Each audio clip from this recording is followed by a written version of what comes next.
A palavra no Evangelho segundo João nos diz: é chegada a hora de ser glorificado o Filho do Homem. João 12, versículo 23. Com essa palavra dita pelo próprio Jesus Cristo, nós saudamos com grande alegria a cada um e cada uma que nos assiste neste momento de culto. Palavra essa que vem bem a calhar, pois celebramos nessa semana o culto do Domingo de Ramos, data no calendário litúrgico que celebra a entrada triunfal de Jesus Cristo em Jerusalém. Domingo que marca o início da Semana Santa, celebração que tem o objetivo de conduzir todos nós que ouvimos a palavra de Deus ao reconhecimento de que Jesus é o Filho de Deus. Que Ele seja glorificado em nosso meio.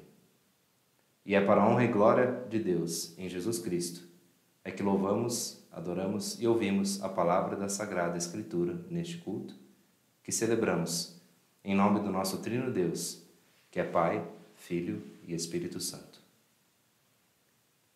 Assim como estamos, convido para termos um momento de oração.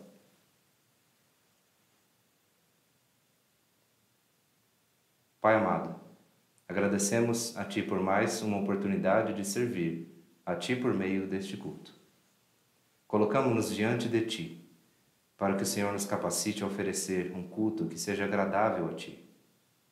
Que o Senhor seja glorificado através de tudo o que for realizado durante este culto. Pedimos que Tu nos perdoes por cada momento em que pecamos contra Ti, em palavras, ações, pensamentos ou omissões, desagradando a Ti e nos afastando de Tua presença. Que a Tua vontade seja feita em nossa vida, que possamos glorificar a Ti, ao Teu nome, com a nossa vida, tanto na comunidade como fora dela. Abençoa, Senhor, o momento de pregação que acontecerá em instantes. Que a Tua palavra seja proclamada e adentre os corações de todos os que a ouvirem, e que sejamos todos fortalecidos por ela, para que a Tua glória se faça presente em nosso meio. É a nossa oração que fazemos em nome de Teu Filho. Amém. Em preparação para a pregação, que será feita pelo professor e doutor Klaus Schwamba, convido para que louvemos ao Senhor através do hino que será projetado.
Estimados irmãos e irmãs, Querida comunidade, estamos no tempo de Quaresma.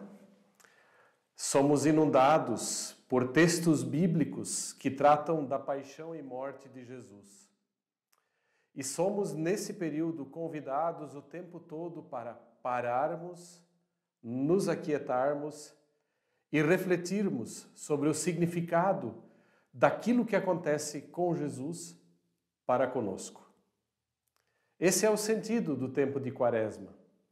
É um convite à quietude para contemplar os feitos de Deus através de seu Filho Jesus em nosso favor. E com o texto bíblico previsto para o dia de hoje, meus queridos irmãos e irmãs, não é nada diferente. Estamos no tempo de Quaresma e queremos olhar mais uma das etapas da trajetória de Jesus rumo à cruz, rumo à ressurreição.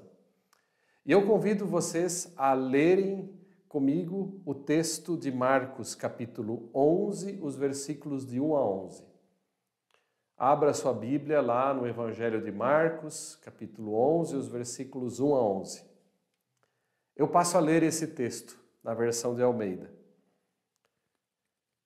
Quando se aproximavam de Jerusalém, de Betfagé e Betânia, junto ao Monte das Oliveiras, enviou Jesus 2 dos seus discípulos e disse-lhes: Ide à aldeia que aí está diante de vós, e logo ao entrar achareis preso um jumentinho, o qual ainda ninguém montou. Desprendei-o e trazei-o. Se alguém vos perguntar: por que fazeis isso? Respondei: o Senhor precisa dele e logo o mandará de volta para aqui. Então foram e acharam o jumentinho preso junto ao portão, do lado de fora, na rua, e o desprenderam. Alguns dos que estavam ali estavam reclamando: que fazeis, soltando o jumentinho? Eles, porém, responderam conforme as instruções de Jesus. Então os deixaram ir. Levaram o jumentinho sobre o qual puseram as suas vestes, e Jesus o montou. E muitos estendiam as suas vestes no caminho, e outros ramos que haviam cortado dos campos. Tanto os que iam adiante dele, como os que vinham depois, clamavam: Hosana, bendito o que vem em nome do Senhor. Bendito o reino que vem, o reino de Davi, nosso pai. Hosana nas maiores alturas. E quando entrou em Jerusalém, no templo, tendo observado tudo, como fosse já tarde, saiu para Betânia com os 12. O texto, meus queridos irmãos e irmãs, que acabamos de ler, é o conhecido texto da entrada triunfal de Jesus em Jerusalém. Você tem que imaginar que é tempo próximo à Páscoa. A Páscoa ainda não chegou lá em Israel. Era a maior das festas. E você tem que imaginar que de todas as partes de Israel vinham peregrinos para a cidade de Jerusalém. Muitos grupos de pessoas nas estradas, um ambiente de festa, um ambiente onde as pessoas vão se contagiando, indo lá de suas aldeias rumo a Jerusalém. De fato, Jerusalém ficava apinhada de pessoas para comemorar o Peshá. E uma desses muitos grupos peregrinando em direção a Jerusalém era Jesus e os seus discípulos. Eles ainda não tinham chegado em Jerusalém. Estavam a caminho, estavam muito próximos, em vilarejos próximos, como Betânia. E o incidente que nós lemos acontece entre esse vilarejo e a entrada da cidade. E aí nós temos que perguntar: por que um texto como esse faz parte do ciclo de textos que o Evangelho prevê para esse período da Quaresma? O que é a entrada triunfal de Jesus em Jerusalém, onde ele é aclamado por pessoas, como nós lemos, tem a ver com a sua paixão e morte? Fato é que os evangelistas, em todos os evangelhos, e com Marcos não é diferente, incluíram esse texto como, de certa forma, parte do ciclo de textos que descreve a paixão de Jesus. O Marcos, o evangelista, conforme nós lemos, ele é muito objetivo na descrição dos fatos. Se você prestou atenção no texto, ele vai narrando os acontecimentos. Jesus e seus discípulos estavam em um vilarejo antes, ainda de Jerusalém. Jesus deu instruções para os discípulos para buscarem um jumentinho que nunca tinha sido montado. Eles seguem as instruções de Jesus à risca. E Jesus entra em Jerusalém, aí sim, vindo desse vilarejo, montado lá, é aclamado. Marcos vai constatando os fatos. Existe algum significado por detrás de todos esses fatos? O que quer significar esse relato bem objetivo de Marcos, que não dá nenhuma interpretação adicional, só descreve o que vai acontecendo? Existe algum significado para aquele tempo no passado? E daí mais, a pergunta para nós, né? Nós, que somos os leitores e leitoras dos textos bíblicos, os pregadores sobre os textos bíblicos no século XXI. O que a história do jumento tem a ver conosco? O que aquele bendito jumento tem a ver com a sua e com a minha fé? Afinal, nessa história, um jumento entrou para a história da salvação. Você já se deu conta disso? É um incidente até um tanto cômico. Mas o que esse jumento tem a ver com a nossa fé? Tem alguma coisa a ver com a nossa fé? E para olhos que leem os textos bíblicos, já lá nos dias de Jesus, a partir das promessas que Deus fez no Antigo Testamento, esse relato do evangelista Marcos, que vai se limitando a narrar as coisas como aconteceram, está carregado de significado. Esse texto aqui, para um judeu que vivia nos dias de Jesus, para um discípulo de Jesus que vivia naquele tempo, está muito carregado de significado. E o objetivo hoje meu é tentar mostrar um pouco do significado para aquele tempo e a pergunta, claro, o que isso significa para nós e para a nossa fé hoje. Vamos lá ao texto. Eu dei o seguinte título para a mensagem desse texto. Fiz na forma de uma pergunta. O que podemos aprender com o Domingo de Ramos? Tem lições que a gente pode aprender relevantes para a nossa fé a partir do Domingo de Ramos? E eu encontrei 4 aspectos nesse texto que contém uma lição para nós hoje, porque tinha um significado especial para eles. Então, o primeiro ponto, o que podemos aprender com o Domingo de Ramos? Primeiro, Jesus se revela como um profeta verdadeiro e como aquele que dá rumo aos acontecimentos. Jesus se revela como um profeta verdadeiro e como aquele que dá rumo aos acontecimentos. Isso nós lemos no primeiro bloco dos versículos 1 ao 6. Se você ler de novo, nós não vamos fazer isso, você vai ver, é aquele bloco onde Jesus simplesmente dá instruções para os discípulos. Vocês vão lá no vilarejo, vão na minha frente, vão lá, vocês vão achar um jumento lá. Jesus está prevendo o que eles vão encontrar.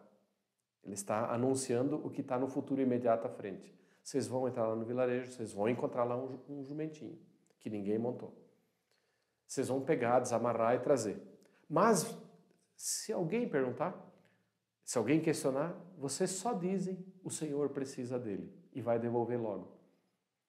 E os versículos vão simplesmente, e isso é a característica do evangelista Marcos, ele vai simplesmente narrando, os discípulos vão lá, obedecem Jesus, e, incrivelmente, aquilo que Jesus tinha predito, anunciado agora há pouquinho, tudo acontece conforme ele preveu.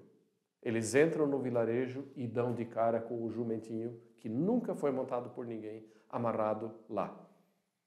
E batata, aconteceu como Jesus previu. O texto diz aqui que algumas pessoas ali, que estavam lá, pertinho do jumento, veem que tem alguém ali. Tem que imaginar que talvez o vilarejo estava cheio de peregrinos rumo a Jerusalém. Vai que roubam o jumentinho. Então o pessoal que viu perguntou, ei, o que vocês estão fazendo aí, desamarrando o jumentinho? E eles respondem, e o texto de Marcos diz que eles responderam conforme Jesus instruiu. E a resposta que eles deram satisfez os questionadores e eles deixaram ir. E aí eles trouxeram o jumentinho para Jesus. Aparentemente, um incidente sem significado algum. Mas para aquele tempo, carregado sim de significado. Aqui, nesse texto, um judeu que presta atenção naquilo que está anunciado sobre quem é o Messias de Israel, o Salvador de Israel, que os judeus tanto esperavam, e quais são as suas características, aqui uma coisa deveria chamar a atenção. Em Israel, você lê que uma das características do futuro Messias, Salvador, tão esperado, é que ele vai agir como um profeta. E a característica do verdadeiro profeta é que as suas profecias em relação ao futuro se concretizam e se confirmam. E aqui nós temos, os discípulos tiveram uma pequena experiência dessa atuação profética de Jesus. Ele anuncia que vão encontrar o jumento, anuncia que alguém vai questionar, e o evangelista simplesmente constata tudo acontece conforme. E aqui nós temos um primeiro significado por detrás de fatos aparentemente insignificantes. Aliás, isso é muito típico na história de Jesus. Fatos aparentemente insignificantes são, sim, carregados de significado. E o simples fato de aquilo que Jesus anunciou ter se cumprido mostra aqui ele está atuando como um profeta. E o fato de tudo ter acontecido exatamente como ele preveu mostra que ele é um profeta verdadeiro. Uma das características do Messias que os israelitas esperavam era que ele iria atuar como profeta. Mas tem um segundo aspecto aqui que chama atenção. Muitas vezes, ao ler esses relatos da paixão e morte de Jesus, nós temos a impressão, nossa, ele foi preso, levado de um lugar para outro, isso nós vamos acompanhar nas próximas semanas. Ele é meio que vítima do processo. Ele é atropelado pelo processo da história. Só que o que os textos bíblicos nos mostram é que em tudo o que acontece, Jesus não é vítima do processo histórico. Ele é o que determina o rumo da história. Ele anuncia o futuro e o futuro acontece conforme ele anunciou. Nisso ele se mostra como um profeta verdadeiro, mas simultaneamente ele se mostra como alguém que dá rumo à história. E também isso é uma característica do Messias. Ele não é vítima da história, mas ele dá rumo à história. A história anda num caminho planejado por ele, num caminho querido por ele. Os grandes acontecimentos da Páscoa, também ali onde Jesus decide se entregar na mão de pessoas. Nada é acaso. Isso não é que ele se tornou uma vítima da história. Ele se entregou voluntariamente como aquele que dá o rumo para a história. E essa coisa de dar o rumo na história nós percebemos nesse primeiro momento. Então, para aquele tempo, tinha que ficar claro, aqui nós estamos diante de alguém que está cumprindo profecias. Bom, para aquele tempo. E para nós hoje? Isso tem alguma relevância para a nossa fé? Ler esses textos, nós vamos ver em cada etapa, em cada ponto que eu apresentar, eu já estou indo logo para o segundo, nós vamos ver se é verdade que Jesus é o Salvador da humanidade. Esses textos vão nos atestar sempre de novo os fatos históricos que acontecem com ele são relevantes também para nós. Porque se esses fatos históricos confirmam que o que está acontecendo na história é cumprimento de uma profecia passada, então o personagem histórico Jesus de Nazaré, ele tem uma relevância que transcende a história dos judeus. Ele tem um significado universal. E nós hoje não podemos desprezar o seu significado universal. O que está acontecendo com ele merece a nossa atenção como um fato que é ancorado não por fantasias, não por mitos, não por fábulas, mas por coisas que aconteceram de forma real no contexto da história. Então, nós somos chamados a prestar atenção no que acontece com Jesus, porque o destino dele revela algo sobre a identidade dele, e a identidade dele não tem só significado para eles no passado, mas tem significado para nós. Mas vamos adiante. Esse aspecto que nós já fomos percebendo aqui vai ficar ainda mais sólido. O primeiro ponto, então, foi Jesus se revela como um profeta verdadeiro e como aquele que dá rumo aos acontecimentos. Ele não é vítima. O segundo aspecto que eu gostaria de destacar é onde entra aquela parada do jumento. A escolha do jumento é cumprimento consciente de uma profecia messiânica. A escolha do jumentinho por Jesus é o cumprimento consciente de uma profecia messiânica por Jesus. Por que Jesus escolhe um jumentinho? Por que Jesus dá ordem de buscar um jumentinho? Parece, de novo, uma coisa tão insignificante. Que significância teria o jumentinho para a nossa fé? Mas, eu vou ler agora, lá da profecia do Antigo Testamento, do capítulo 9 de Zacarias, o versículo 9. Zacarias 9, 9. E lá nós lemos a seguinte profecia, dita a respeito do futuro Messias, daquele que traria o novo reino de Deus sobre o mundo, para além dos judeus, para todos os povos. Lá nós lemos Zacarias 9, 9 e 10. Alegra-te muito, ó filha de Sião, diz o profeta Zacarias. Exulta, ó filha de Jerusalém. Eis aí vem o teu rei, justo e salvador, humilde, montado em jumento, num jumentinho, cria de jumenta. Verso 10, destruirei os carros de Efraim e os cavalos de Jerusalém, e o arco de guerra será destruído. Ele anunciará a paz às nações. O seu domínio se estenderá de mar a mar e desde o Eufrates até as extremidades da terra. Interessante que nessa profecia de Zacarias que eu acabei de ler, é anunciado que vem um rei de Israel e que quando ele vier, ele vem humilde, montado num jumentinho e que ele vai inaugurar um reino diferente dos reinos desse mundo, que vai se estender de mar a mar e que terá relevância para todos os povos, que transcende a relevância para Israel, né? E no verso 10, até a gente tem a impressão quando lê, bom, ele vai fazer guerra, ele vai destruir os carros e os cavalos de Jerusalém, o aparato militar, né? Aliás, textos como esse de Zacarias fizeram com que entre os judeus houvessem expectativas nacionalistas.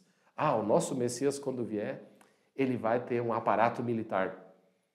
Ele vai vir, montado como uma jumentinha, mas depois, vai destruir carros e cavalos. Ele vai trazer um aparato militar consigo.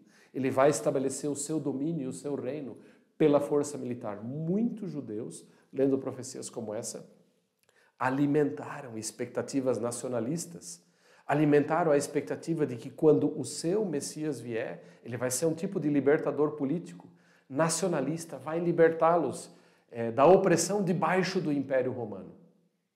Veja que em Zacarias, a humildade do rei Messias, montado num jumento, está conectada com, vamos dizer, uma certa manifestação militar dele. A gente vai ter que prestar atenção nos textos do Novo Testamento.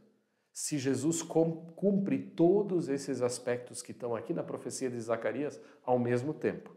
Agora, na minha Bíblia, eu vou voltar lá para o Evangelho de Marcos, né? E agora, a gente, tendo lido essa profecia, a gente entende, puxa, por que Jesus, afinal, manda os discípulos buscarem um jumento? Ele está cumprindo exatamente esta profecia. E exatamente como esse profeta Zacarias anunciou, né, se Jesus está dando ordem para buscar o jumento, então ele está querendo, por iniciativa dele, cumprir conscientemente essa profecia. Aparentemente, é só uma coisa sem graça, um ato aleatório, insignificante. Mas não, a profecia impede qualquer interpretação que está acontecendo algo aleatório. Está carregado de significado, como nós percebemos. Então, Jesus está, sim, conscientemente cumprindo esta profecia. E se ele está escolhendo um jumentinho, ele já está indicando, puxa, então eu sou o tal prometido. Ele está deixando claro isto. Eu sou o Messias. Eu sou aquele prometido pelo profeta Zacarias. E daqui a pouco, na próxima cena, quando ele vai ser aclamado, a gente vai ver que as multidões estavam sacando isso. Isso não passou despercebido. Essa profecia estava viva nas expectativas de muitos judeus dos dias de Jesus. Inclusive até de judeus revolucionários, de um grupo chamado Zelotes, que promoviam insurreições militares contra o Império Romano. Eles estavam muito esperando o seu Messias libertador político. Afinal, quando ele vier, ele pode ser até humilde, mas ele vai trazer o seu aparato militar junto, né? Mas vamos por partes. Aqui, num primeiro momento, simplesmente Jesus seleciona o jumentinho, pede para trazer, e com isso fica muito claro que ele está de novo cumprindo uma profecia. É para ficar claro para as pessoas do tempo dele que ele está conscientemente tomando a iniciativa de cumprir esta profecia. E se ele cumpre profecias, ele é alguém que se orienta na palavra e no propósito, no plano traçado por Deus para ele, para a sua vida. Ele quer cumprir a vontade e o propósito de Deus para com a sua vinda aqui nesse mundo. Qual o significado disso para nós? É mais um elemento que nós encontramos que na história de Jesus de Nazaré não há fatos aleatórios, mas há uma intencionalidade divina. E se é verdade que a história de Jesus transcende um significado para Israel, de novo temos mais um elemento nesse texto que pede que prestemos atenção com o que da identidade de Jesus é revelado. Para os judeus fica revelada a identidade messiânica de Jesus. Ele é o Messias prometido. E para nós? No fundo, para nós isso também se reforça. Porque no papel que ele vai exercer em tudo o que acontecer no tempo da paixão, ele está fazendo isso não só pelos israelitas do passado, mas para a humanidade inteira e também para nós, no nosso futuro e no nosso presente. A identidade do Messias não é algo só relevante para os judeus. Se Jesus foi o Messias, ele é um personagem de relevância para a história universal. Esse foi o segundo ponto, o jumentinho. O jumentinho é cumprimento de profecia. E foi iniciativa de Jesus, portanto, Jesus conscientemente cumpre a profecia. Um terceiro aspecto, ele chama muita atenção. E a gente tem que permanecer com a profecia de Zacarias lá na cabeça da gente. Terceiro aspecto, Jesus não impede que muitos, diz o texto, não todos, muitos. Jesus não impede que muitos o aclamem como Rei Messias. Todos os elementos que seguem agora, a gente vai encontrar outros textos no Antigo Testamento, mas que não vão deixar a mínima dúvida. A entrada de Jesus em Jerusalém, ela é a exata descrição, ela segue a exata liturgia, por assim dizer, de um ritual de entronização de um rei em Israel. Como é que começavam os atos de entronização quando reis subiam em seu trono em Israel? Se você ler 2 Reis 9:13, eu não vou ler, 2 Reis 9:13, lá nós vemos que o rei Jeú foi coroado. E nesse ritual de entronização do rei Jeú, onde daqui a pouco ele foi coroado, teve uma entrada triunfal dele na cidade de Jerusalém. E lá já as pessoas fizeram exatamente o que elas fizeram e estão fazendo agora nesse nosso texto com Jesus. Por exemplo, começa com os discípulos. Nós lemos ali no versículo 7 que assim que eles entregam o jumento para Jesus, a primeira coisa que eles fazem, eles tiram das suas túnicas e colocam ali para que servisse para Jesus sentar em cima. No Antigo Oriente já isso é um sinal, a gente não deixa alguém importante, alguém que é soberano, alguém que é rei, simplesmente sentar em cima de um jumento. A gente, quando se trata de um soberano, de um rei, de uma autoridade, a gente coloca a própria vestimenta ali, a própria manta ali. E já ali os discípulos fazem isso, né? Um segundo aspecto, Jesus montado, já está indo em direção a Jerusalém, e as pessoas vão colocando suas túnicas no caminho, para o jumentinho passar em cima, e também arrancam palmas e vão, né, colocando no caminho para passar por cima. Para aqueles judeus que estavam ali, e você precisa imaginar esse estardalhaço acontecendo nas ruas, as pessoas gritando e cantando, um grupo de pessoas, né? E uma pessoa entrando, montada num jumento dentro da cidade de Jerusalém, seguindo esse ritual. É o exato ritual de entronização de reis. E o que mais chama atenção no nosso texto? Jesus deixa isto tudo acontecer. Nós não encontramos nesse texto e nem nos evangelhos, num primeiro momento, nenhuma crítica de Jesus a esse momento. De fato, ele permite que tudo isso aconteça. E de novo nós vemos uma intencionalidade divina. Se Jesus permite que ele seja recebido, acolhido, aclamado, cantado, glorificado como um rei, dentro do ritual de entronização de reis, então é porque ele está querendo dizer com isso, sim, eu sou o tão prometido rei messiânico. Eu sou esse rei. E essa multidão entendeu isso. E essa multidão alimentava expectativas sobre isso. Sobre se Jesus vai cumprir todas as partes da profecia de Zacarias, nós ainda vamos conversar. Mas, nesse momento, é mais um aspecto dessa história que não tem nada de insignificante nem de aleatório, mas que está carregado de significado. E se a gente lê também o que as pessoas clamam, elas cantam Hosana, Hosana. Traduzindo Hosana seria, para o português, seria Senhor ajuda, Senhor intervém. As pessoas estão clamando pela intervenção. E quem canta isso, canta inspirado no Salmo 18. O Salmo 18 fazia parte desses rituais. E é exatamente um trecho do Salmo 18, versículo 25 e seguinte, são cantados aqui. E o Salmo 118, não 18, 118, ele faz parte dessa, ele se tornou parte dessas expectativas em torno do Messias. E Jesus permite que tudo isso seja cantado. Hosana, aqui vem o rei, aqui vem aquele que vai trazer o reino. Nossa, você tem noção do que é isso? Eles estão cantando para o seu futuro rei. E se é um ritual de entronização de rei, a expectativa imediata que surge, talvez e surgiu na cabeça da maioria, ele vai entrar em Jerusalém. Aqui ele vai entrar humilde montado num jumentinho, mas tem aquela outra parte da profecia que ele também vai entrar com poder.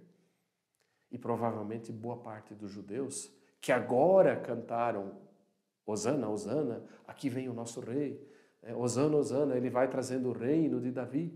Eles tinham expectativas políticas e nacionalistas que eles estavam transferindo para Jesus, só aguardando o momento de ele dar o bote militar. Nós vamos ter que ler a história adiante, se tudo dessa profecia se confirma. Mas o que chama atenção nessa etapa e nesse estágio, Jesus deixa tudo isso acontecer, não tem um único momento de crítica. E também isso confirma ele como Messias. Sim, eu sou aquele que veio trazer o reino. Sim, eu sou aquele que vai trazer uma nova ordem de coisas, não só para Israel, mas para todas as nações. Sim, eu sou o tão prometido das profecias. Sim, agora uma profecia está se cumprindo. O Marcos simplesmente registra os fatos, o evangelista. Mas se você lê os fatos com os olhos da profecia, não tem como evitar isso. E as pessoas, os judeus que estavam ali cantando, liam este acontecimento com os olhos da profecia. Isso tem que ficar claro para nós. Então, quem aclama Jesus ali são os discípulos e diz ali que Jesus estava no meio, que tinha gente antes e tinha gente depois. Uma vez eu estive em Jerusalém, há muitos anos atrás, justo nesse período da paixão, e lá grupos de cristãos faziam essa entrada triunfal, como maneira de recordar esse momento. E eu presenciei. Gente, vocês precisavam ver esse negócio das pessoas colocando os ramos ali, estendendo as túnicas, uma pessoa montada sobre um jumento e muita gritaria e cantoria. Não tem como não chamar a atenção de quem está passando na rua, não tem como não chamar a atenção. Eu presenciei isso uma vez, foi muito interessante, né? E para mim é carregado de significado. Mas o resumo disso, para eles e para nós sim, Jesus é o tão prometido. E aí o nosso texto continua, e nós chegamos no quarto e último aspecto que a gente encontra nesse texto. E depois nós vamos resumir também a mensagem para nós hoje. O quarto aspecto. O texto, até o versículo 10, ele conduz a um auge, muito agito, cantoria. A gente tem a impressão que é agora que o Messias vai entrar com poder ali em Jerusalém, mesmo que ele está humilde montado num jumentinho. Que é agora que alguma coisa muito estardalhaçosa vai acontecer. Nem sei se essa palavra existe, mas vai acontecer algo muito espetacular. E o verso 11 termina de forma quase deprimente. Lá nós lemos: quando entrou em Jerusalém, a gente esperaria, aí ele se mostrou como rei. Não. Quando entrou em Jerusalém, no templo, tendo observado tudo, como se fosse já tarde, saiu de volta para Betânia com os 12. Esse final parece até um pouco melancólico. Até há pouquinho nós tínhamos todo aquele Egito. Parecia que tudo vai indicar que ele vai, num ato triunfal, entrar ali como o Messias que vai tomar conta do poder em Jerusalém. Mas aqui nós vemos uma retirada silenciosa de Jesus. Ele apenas chega lá na cidade, vai até o templo, olha tudo. E volta para Betânia, sai de Jerusalém. Apenas na próxima vez ele vai voltar para Jerusalém. Ele vai voltar. Mas desse ato triunfalista, com o qual Jesus concordou, para deixar claro que ele é rei, nós vamos ver que a segunda parte, que aparece em algumas profecias, não vai se cumprir desse jeito. Ele não vai entrar com aparato militar, ele não vai destruir os seus inimigos, ele vai frustrar muitos judeus em suas expectativas nacionalistas e militaristas. Ele não vai tomar o poder dos romanos e se emplacar como o Messias de Deus. Ou seja, parte da profecia que deixa claro que ele é o rei, que ele vem trazer o reino, se cumpre. Mas a parte do jeito como ele faz isso não se cumpre. Ele não veio cumprir a parte de um jeito militar, fazendo uso da força. Quando ele entra de novo em Jerusalém, porque agora ele se retirou, quando ele entra de novo em Jerusalém, ele vem como cumprindo outras profecias. As profecias que anunciam ele como aquele que se entrega na mão das pessoas, que se deixa matar, que se deixa antes disso colocar uma coroa de espinhos, judiar, sofrer, ser açoitado, passar por muitos sofrimentos até ser pendurado numa cruz. Nada de aparato militar. Aliás, quando Jesus foi preso no Getsêmani, a gente tem a impressão que quando ele foi preso, o Pedro desembainhou sua espada e começou a guerrear. Cortou a orelha de um soldado. E Jesus parou ele.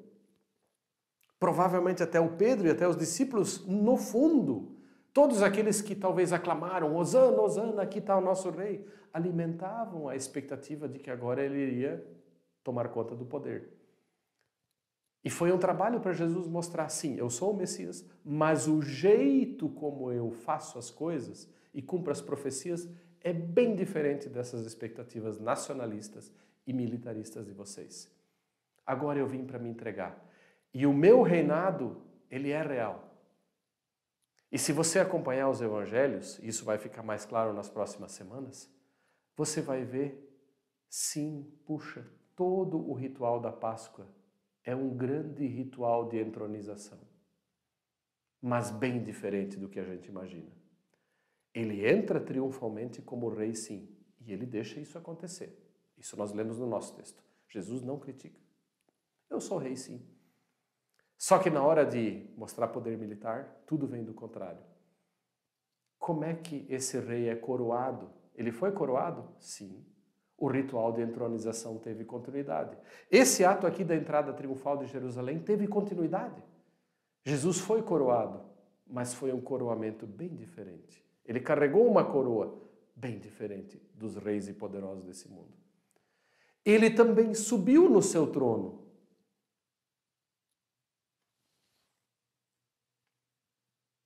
Ele subiu no trono, mas um trono bem diferente. Os tronos ficavam, né, sempre mais alto entre o céu e a terra. O seu trono também ficou entre o céu e a terra. De lá, os reis eram glorificados. Ele também foi glorificado, mas um tipo de glorificação bem diferente. Inclusive depois, os reis, o título deles era proclamado em várias línguas. No topo da cruz de Jesus também foi colocado em 3 línguas, Jesus, Rei dos Judeus. Tudo segue o exato ritual de entronização. A primeira etapa é a entrada triunfal. Jesus deixa ela acontecer sem críticas, para deixar claro que ele é o rei. Mas nas outras etapas, nada de aparato militar, tudo do contrário, tudo na fraqueza, tudo se entregando em favor de outros. Chegamos ao final e perguntamos, bem, que tudo isso é cumprimento de profecia para os judeus? Ficou muito claro. Que Jesus é o Messias tão prometido? Também ficou claro. Que Jesus não nega que ele veio trazer um reino de Deus e instaurar uma nova ordem das coisas nesse mundo? Também fica claro. E esse é precisamente também o seu significado para nós. No personagem histórico Jesus, o propósito maior de Deus, muito para além da pequena história dos judeus, se cumpre. Um propósito que diz respeito a você e a mim.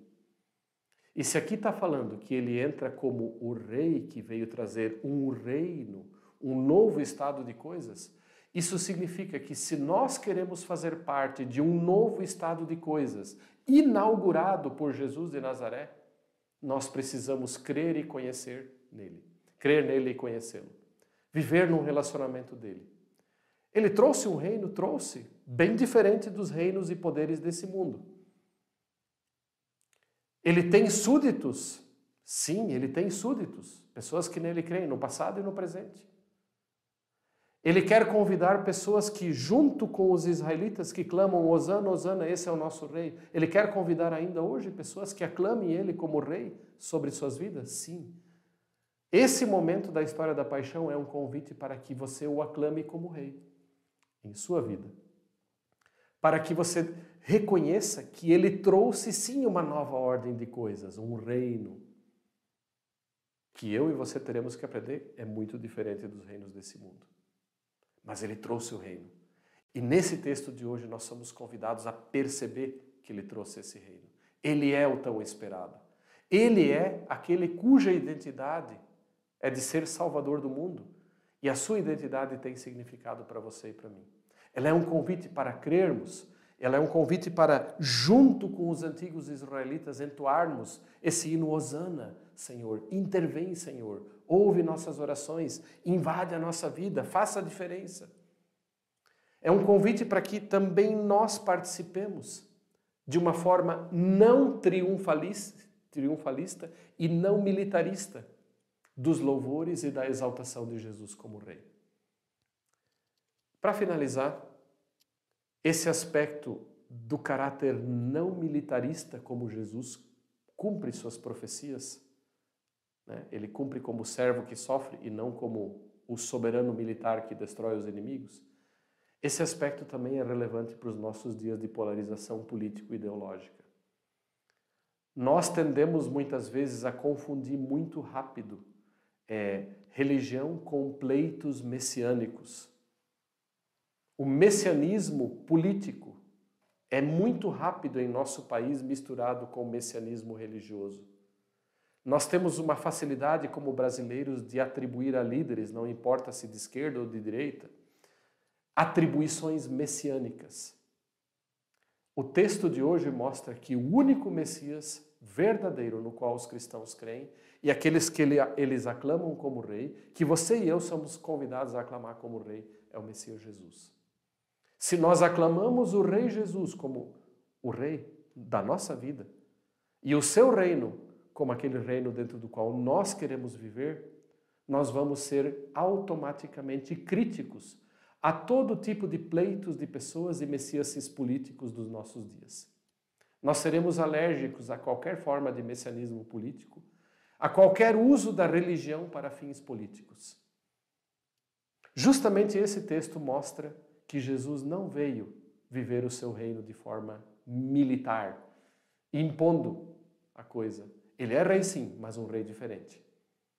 Ele é um rei que sofre pelos seus súditos e não um rei que destrói os seus inimigos nesse momento. E isso tem lições para o nosso momento político. Sejamos, a partir da honraria devida que nós devemos a Jesus Cristo, como cristãos, capazes de mantermos a nossa mente ao mesmo tempo crítica a todos aqueles que, em nome da religião, usurpam, ou em nome da política, usurpam a religião. E aqui não estamos falando de bandeiras de esquerda, direita, mas de todas as bandeiras políticas e ideológicas. A confissão a Jesus como Rei e Senhor, ela inclui uma crítica a todos os governos humanos com as suas pretensões humanas de governar definitivamente sobre as nossas vidas. A confissão a Jesus como nosso Rei, o nosso Messias, o nosso Salvador, traz uma crítica social e política àqueles do nosso tempo e do nosso mundo que querem assumir o seu lugar, se colocando como as grandes soluções políticas para a nossa vida. Nós só temos um Messias. Ele é Jesus. Perante Ele nos curvamos. Que Deus te abençoe e que nesse tempo de paixão a gente lembre: Jesus é Rei sim, Jesus é Salvador sim, mas um Rei bem diferente. Amém. Após ouvir essa palavra, podemos ter a certeza de que um dia Jesus Cristo voltará, também de forma triunfal, como relatado no texto base da nossa aplicação. E quando esse dia chegar, poderemos nos alegrar e exclamar: bendito o que vem, em nome do Senhor. Hosana nas maiores alturas. Com essa esperança podemos seguir em frente, na caminhada de fé em Cristo Jesus. Assim queremos seguir nossa semana, na presença e sob a bênção de nosso Deus. Que o Senhor te abençoe e te guarde. Que o Senhor faça resplandecer o seu rosto sobre ti e tenha misericórdia de ti. Que o Senhor sobre ti levante o seu rosto e te dê a paz. Vão na paz de Cristo, tenham uma ótima semana e sirvam ao Senhor com alegria. Amém.